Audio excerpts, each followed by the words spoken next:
৬,০০০তকৈ বেছি সংখ্যক কনষ্টেবলৰ ইতিমধ্যে ৰিক্ৰুটমেণ্টৰ PST PET হৈ গৈছে তেওঁলোকৰ এতিয়া ৰিটেন পৰীক্ষা হ'ব ফেব্ৰুৱাৰীত তাৰোপৰি আৰু কেইবাটাও পদত ইতিমধ্যে ৰিটেন পৰীক্ষা হৈ গ'ল আৰু তেওঁলোকৰো কাম অলপ বাকী আছে আৰু নতুনকৈ মাৰ্চলৈকে যিখিনি খালী থাকিব সেইখিনি পদবীৰ কাৰণে নিযুক্তি প্ৰক্ৰিয়া আকৌ আৰম্ভ হ'ব মাননীয় অসমৰ মুখ্যমন্ত্ৰী ডাঙৰীয়াই তেখেতৰ যিটো মাৰ্গদৰ্শনৰ প্ৰক্ৰিয়া তাৰ মাজত আমি ষ্টেক হোল্ডাৰ্ছ কোঅপাৰেশ্যনটো খুব বেছিকৈ লৈছোঁ বিশেষকৈ আৰ্মি হওক CAPF হওক বা এয়াৰফ'ৰ্চ হওক বিজনেছ ছেশ্যনটো আৰম্ভ হ'ব যিখিনি ছুপাৰিণ্টেণ্ডেণ্ট অফ পুলিচ ৩৬খন জিলাৰ প্ৰত্যেকজন জিলাৰ আমি যিখিনি বান্ধি দিছোঁ আগতে তেওঁলোকক দি দিছোঁ সেইটো মতে আমাৰ তেওঁলোকৰ নিৰীক্ষণ হ'ব আমাৰ যোৱাটো SP কনফাৰেন্স হওক OC কনফাৰেন্স হওক তেওঁলোকৰ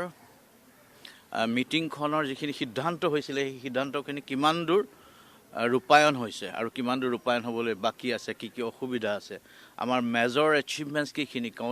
এচিভমেণ্টখিনি পাওঁতে আমাৰ কি অসুবিধা গতিকে ভৱিষ্যতমুখী অসম পুলিচটো কেনেকৈ কৰিম তাৰ ওপৰত মাননীয় মুখ্যমন্ত্ৰী ডাঙৰীয়াই শেষলৈ মাৰ্গদৰ্শন কৰাব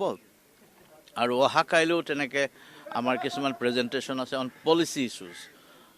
অসম পুলিচৰ বেচিক পলিচিটো কেনেকৈ আমি আগবঢ়াই লৈ যাম ৱেলফেয়াৰ দিশতে হওক crime law and order management organise crime আৰু প্ৰচিডিউৰ্ছ আমি যিখিনি বনাইছোঁ আইন সংশোধনী যদি কিবা দৰকাৰ আছে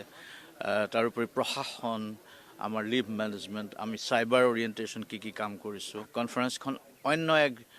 দিক নিৰ্ণয়কাৰী কনফাৰেন্স হ'বলৈ গৈ আছে অসমৰ ইতিহাসৰ এখন দ্বিতীয়খন SP কনফাৰেন্স বেচিকেলি আমাৰ ছাৰ্ভিচ অৰিয়েণ্টেশ্যনটোত বেছিকৈ ফ'কাছ কৰা হৈছে আমি ৰাইজৰ সেৱাৰ্থে আমাৰ ছিষ্টেম বিল্ড আপ